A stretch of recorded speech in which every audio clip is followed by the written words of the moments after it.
que foi chamado por Deus para ser discípulo de Jesus. Vou repetir. Pedro, ele foi um pescador galileu da cidade de Betsaida, irmão de André. Foi escolhido por Deus para ser discípulo de Jesus. O seu nome é Simão, em aramaico é Cefa, conhecido em grego como Pedro, que significa rocha ou fragmento. Porque Pedro, ele tem dois nomes, o aramaico e o grego. O nome de Pedro em aramaico significa Simão Cefa. Já no grego, ele é conhecido como Pedro, cujo significado é rocha ou fragmento. A Bíblia vai revelar que Pedro, ele poderia ser agressivo. Como assim, pastor? Em Mateus 16, 22, Jesus, ele estava pronto para se entregar aos líderes religiosos. Pedro, ele toma a palavra e diz, começou a repreender e dizer: Senhor, tem pena de ti mesmo.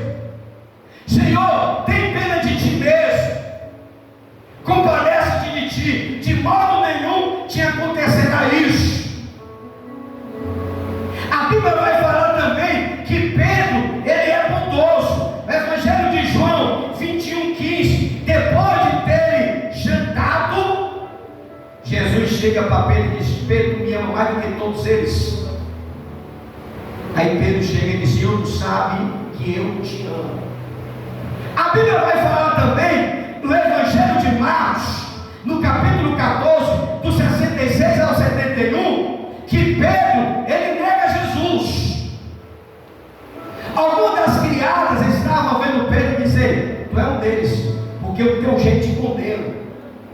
Aí Pedro vai indagar dizendo: eu nem conheço ele. Não, mas o teu sotaque te condena que tu é um deles. Aí Marcos vai dizer que Pedro negou a conhecer.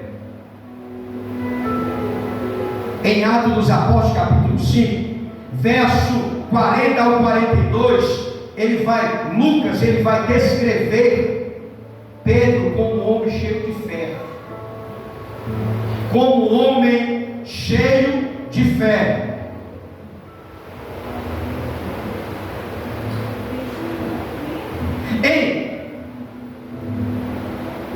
Em Mateus 19, 27, Pedro, ele dá o seu melhor, ainda que esperasse algo em troca. Evangelho de Mateus, capítulo 19, verso 26, Pedro, tomando a palavra, disse: Senhor, tudo te deixaremos para te seguir, mas qual será o nosso galardão? Ele vai falar isso. Ele deixou tudo para seguir Jesus, mas ele queria algo em troca. Aí Pedro diz assim: Senhor, nós vamos te deixar tudo para te seguir. O que é que nós vamos ganhar com isso? Qual vai ser o nosso galardão? Aí a Bíblia vai falar: o que é que nós vamos receber com isso? A Bíblia fala, irmãos, das qualidades e os defeitos de Pedro. Pedro não era perfeito. Poderia falar mais, citar mais coisas sobre ele. Você vê que eu falo da qualidade e fala dos defeitos. Fala da qualidade e fala dos defeitos. Pedro não era perfeito e algumas vezes, como vimos, chegou a cometer erros enormes. Mas nunca desistiu. Ele continuou sendo discípulo de Jesus. Ele continuou seguindo a Jesus. E com o caráter do Senhor se tornou o seu próprio caráter. Ele acabou se tornando uma testemunha incrível nas mãos de Deus. Pedro, ele se tornou uma testemunha incrível e um guerreiro no reino de Cristo. Uma pedra viva usada por Cristo para construir a sua igreja. Em 1 Pedro 2, no capítulo 4, ao verso 7, vai falar isso. As pedras que os edificadores rejeitaram, a pedra de esquina, ele vai falar tudo isso aí. 1 Pedro, capítulo 2, verso 4 e 7, vai falar isso. E estudando aqui a primeira carta de Pedro, é uma mensagem consoladora para a igreja contemporânea. A primeira carta de Pedro foi escrito para consolar a igreja contemporânea. Pedro se apresenta nessa epístola não como líder da igreja, mas como presbítero, como os demais presbíteros.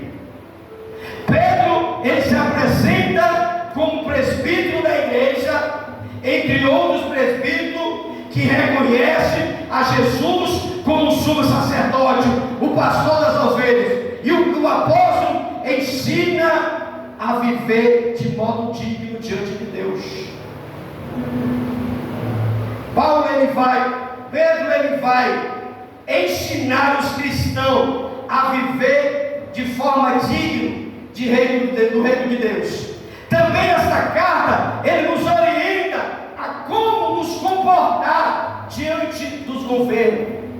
A carta vai nos ensinar a como nos comportar em diversos relacionamentos, seja com o governo, seja no trabalho, seja no relacionamento familiar.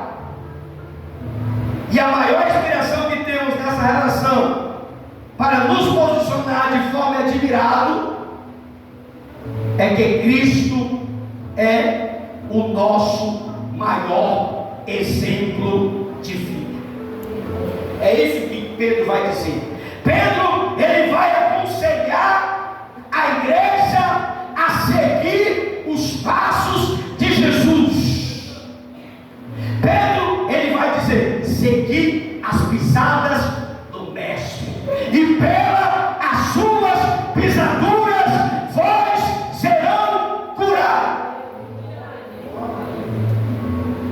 A coisa que eu acho linda aqui na carta de Pedro é que a maior inspiração de admirar que nós temos Cristo como o modelo perfeito. Nós temos Cristo como a referência, como modelo.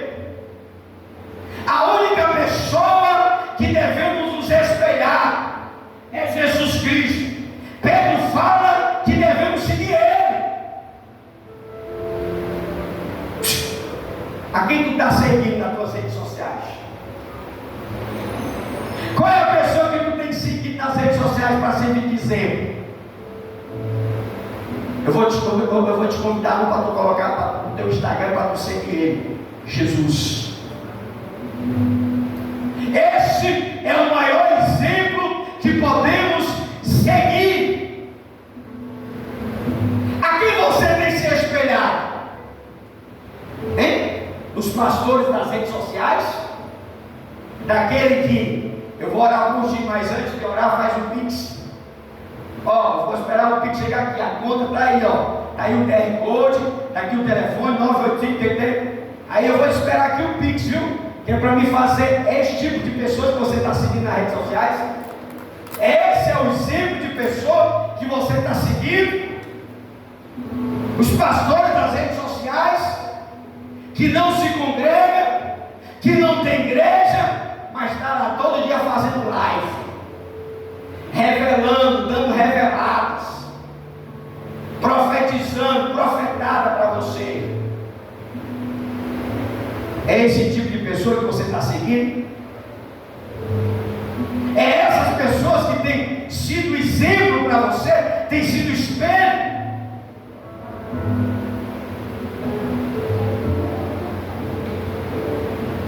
Ou quem é as pessoas que você tem seguido? As pastoras que vivem nas redes sociais? Olha para cá, irmão. Qual é o exemplo de mulheres que você está se espelhando nas redes sociais?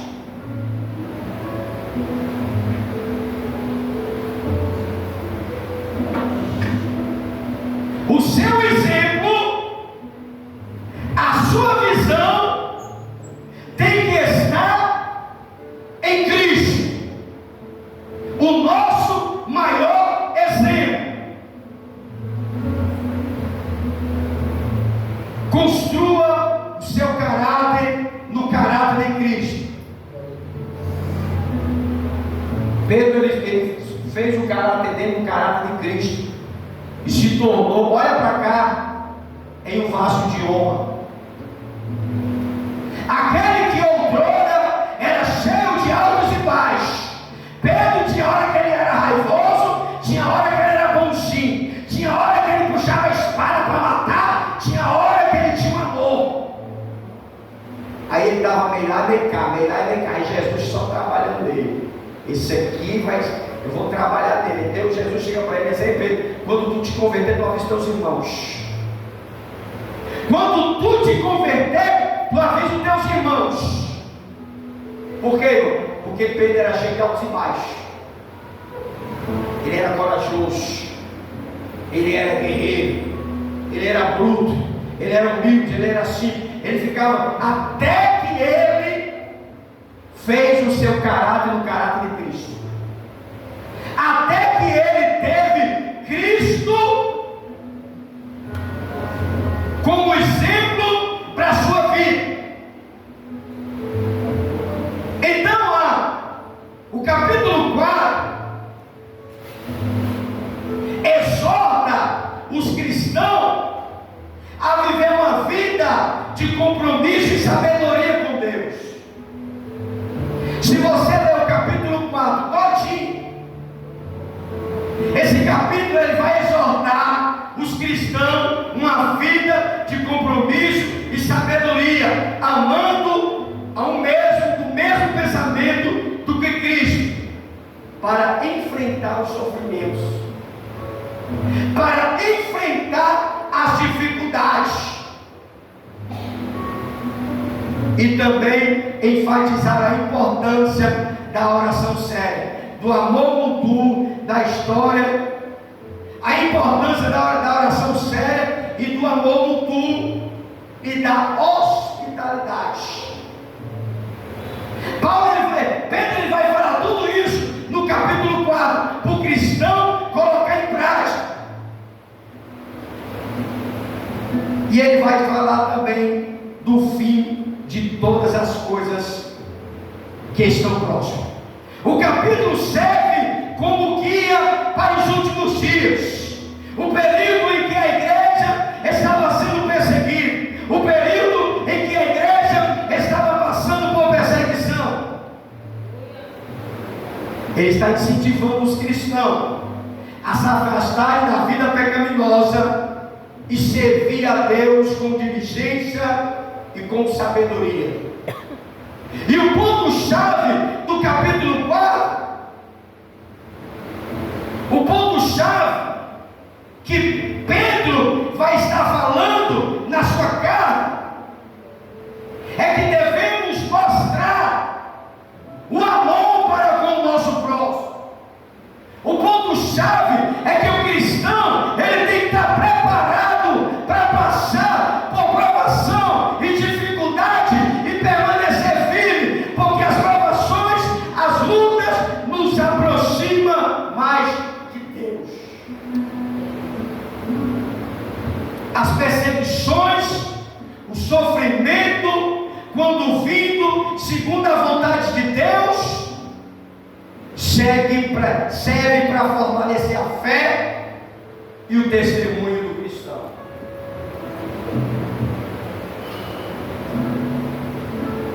As dificuldades, as perseguições vai nos fortalecer para nos aproximar mais de Deus. Ah, pastor, estou sofrendo tanto, estou passando por isso, estou passando por aquilo. Essa dificuldade não é para nos matar, mas é para nos aproximar mais perto de Deus. Porque olha para cá, o crente ele só presta na luta. Porque quanto mais passamos por luta, mais temos vontade de orar, quanto mais passamos por adversidades, mais nos aproximamos de Deus. O capítulo também orienta os cristãos a se afastar do mundo, dos prazeres, dos comportamentos do mundo, como libertinagem, orgia, pois isso já não nos pertence mais. No capítulo 4 você vai ver que Pedro vai dizer: olha, vocês têm que se afastar do mundo, vocês têm que se afastar das práticas libertinais, da imoralidade, de tudo, porque tudo isso já não nos pertence mais. Por quê? Porque nós fomos salvos por Cristo. Pedro ele vai falar isso para os cristãos se afastar dos prazeres e dos comportamentos do mundo. Os cristãos hoje estão se afastando. Os cristãos estão correndo para cima, irmão. A vida do crente é andar na contramão do mundo. Enquanto Pedro orienta a igreja a se afastarem dos prazeres e dos comportamentos do mundo, como a libertinagem, a orgia, pois já não pertence mais a este mundo, este estilo de vida. Através da nossa convenção, se você é um salvo em Cristo, as coisas do mundo não nos pertencem mais. É isso que Pedro vai falar na sua carta.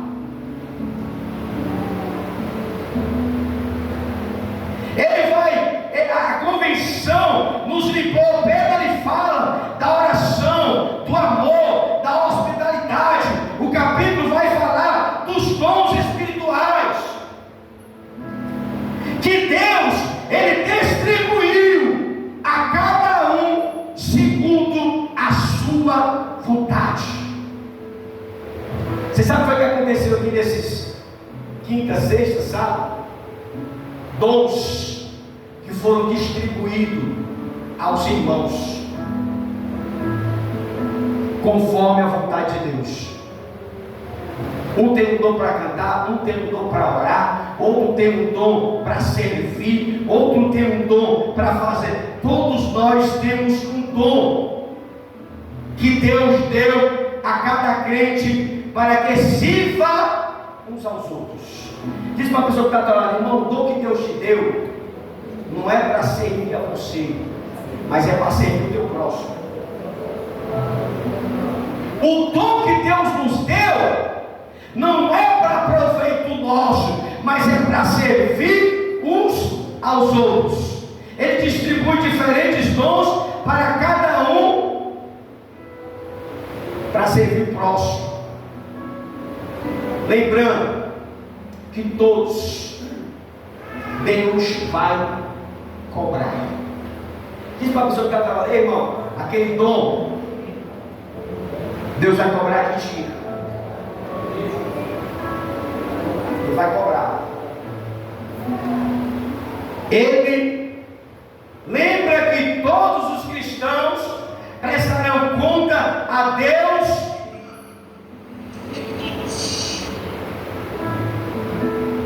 daquilo que Ele nos apresentou, para vivermos uma vida reta diante da sua presença. Os dons é um presente de Deus, que pode ser tanto inato, natural, quanto espiritual.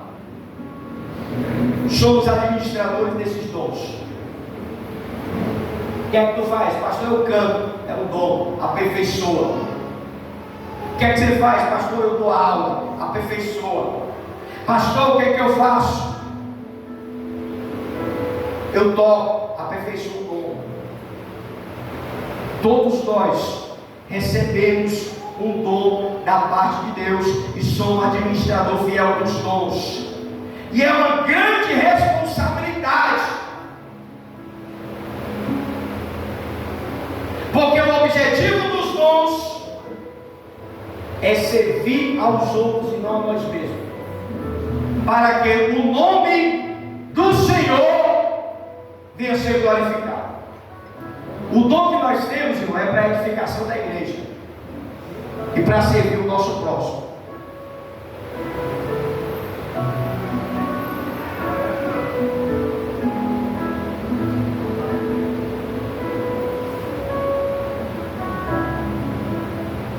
Versículo 10 fala de uma exortação para viver os dons que Deus nos deu, pois Ele vem de sua multiforme graça. Esses dons são para serem administrados fielmente. De que forma você está usando o seu dom? Pastor, eu pregava, mas encostei a chuteira, né? Tem que fazer, me aposentei, pastor. Não prego mais. Eu cantava na igreja, agora eu não canto mais. Eu cuidava das crianças, agora eu não cuido mais. Eu evangelizava, agora eu não evangelizo mais, eu estou de férias. Tem pessoas na igreja, olha para cá, tem um dom de cantar e não quer cantar. Tem um dom de pregar e não quer pregar. Tem um dom de evangelizar e não quer evangelizar.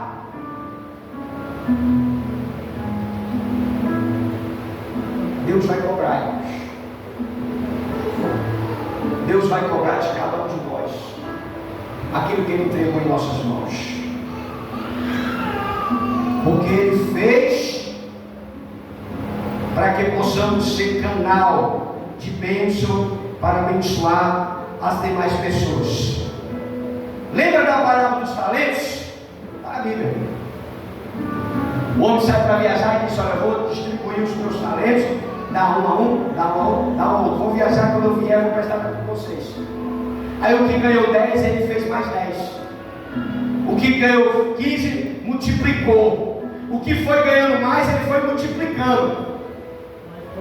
Aí teve um que ganhou, aí ele enterrou o talento. Não, eu vou enterrar aqui porque vou guardar. Enquanto os outros estavam multiplicando, o Senhor veio e distribuiu para todos. Ele chega de viagem. O que é que acontece? Vai prestar conta. Fulano, você me deu 10, eu fiz tanto aqui. Ô servo bom e fiel. O outro, multipliquei, fiz isso. Ô servo bom e fiel. Aí o servo infiel, vou prestar conta. Do jeito que o Senhor entregou, ficou. Você sabe qual é que aquele Senhor falou? Servo inútil. Tu poderia ter colocado no banco, para mesmo apurar algum juro, nem isso tu fez. Tomou o que tinha, até o que ele tinha tomou. Ficou sem nada. Aquilo que o Senhor entrega nas nossas mãos, irmãos, Ele vai requerer. Seja qual for o dom que Ele tem colocado nas suas mãos, Deus vai requerer de cada um de nós. Você sabia disso?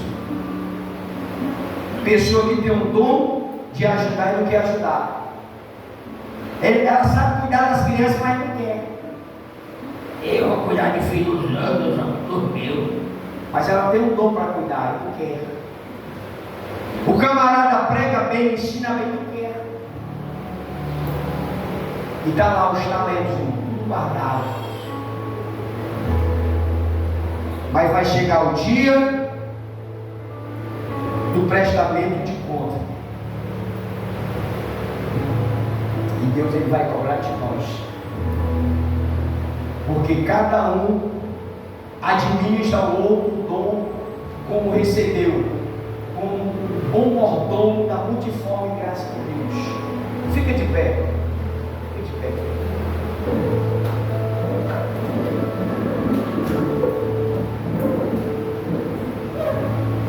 Feche os teus olhos.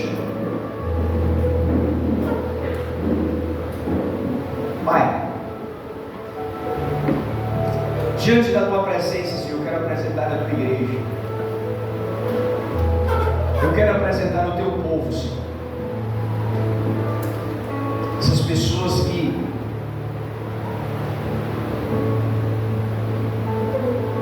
foram separados por ti, escolhidos por ti, Senhor, para fazer a tua obra. Tu derramaste no coração de cada crente, Senhor, o talento, para que eles possam usar segundo a capacidade a qual o Senhor tem distribuído ao coração de cada um. Senhor, ajuda-nos a sermos úteis na tua obra. O tema, Senhor, dessa fertilidade, Senhor, é que estamos a serviço do Rei. Senhor, nós não estamos aqui para servirmos a nós mesmos, mas estamos aqui para te servir, Senhor.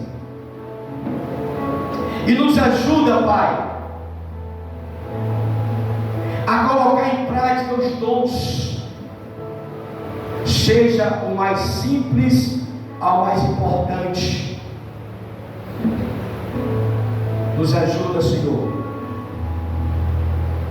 a auxiliar os nossos próximos com aquilo que o Senhor nos concedeu, seja no mundo físico, seja no mundo espiritual. Mas não deixa, Senhor, nós estamos na tua casa sem nenhuma utilidade. Queremos ser instrumentos vivos nas tuas mãos. Aleluia. Apesar das nossas fragilidades, das nossas pequenez, assim como Pedro, Senhor, errou muito para acertar, Senhor. E ele acertou, meu Deus, porque ele moldou o seu caráter em ti. Senhor, nos ajuda a cada dia mais moldar o nosso caráter na tua pessoa, para que nós não venhamos jamais escandalizar o teu nome, para que nós não podemos jamais negligenciarmos aquilo que o Senhor entregou na nossa mão de mais importante, que foi os dons do teu Espírito Santo. Pai, eu quero abençoar a tua igreja, do maior ao menor. Desperta no coração de cada crente a multiforme da tua graça, os dons, os frutos do teu Espírito Santo, para que possamos vir sair daqui dessa festa, Senhor, renovado, restaurado pela tua palavra. Senhor, que esses 4 dias que passaram venha servir-nos de fortalecimento espiritual, para que possamos colocar em prática os dons como recebemos de ti, Senhor, para que possamos usar para a glorificação do teu santo nome. Pai, recebe a tua igreja, derrama sobre a tua igreja os dons do teu Espírito Santo, a unção do teu Espírito Santo, o poder do teu Espírito Santo, para que possamos fazer a diferença aonde o Senhor nos enviar. Assim como Pedro, Pai, foi transformado pelo teu caráter, pelo teu testemunho. Ajuda-nos, Pai, a sermos transformados para um dia chegarmos em uma posição de varão perfeito, como diz a tua palavra. Eu abençoo a tua igreja em nome de Jesus, e quem crê na vitória aplaude ao Senhor. Pode aceitar.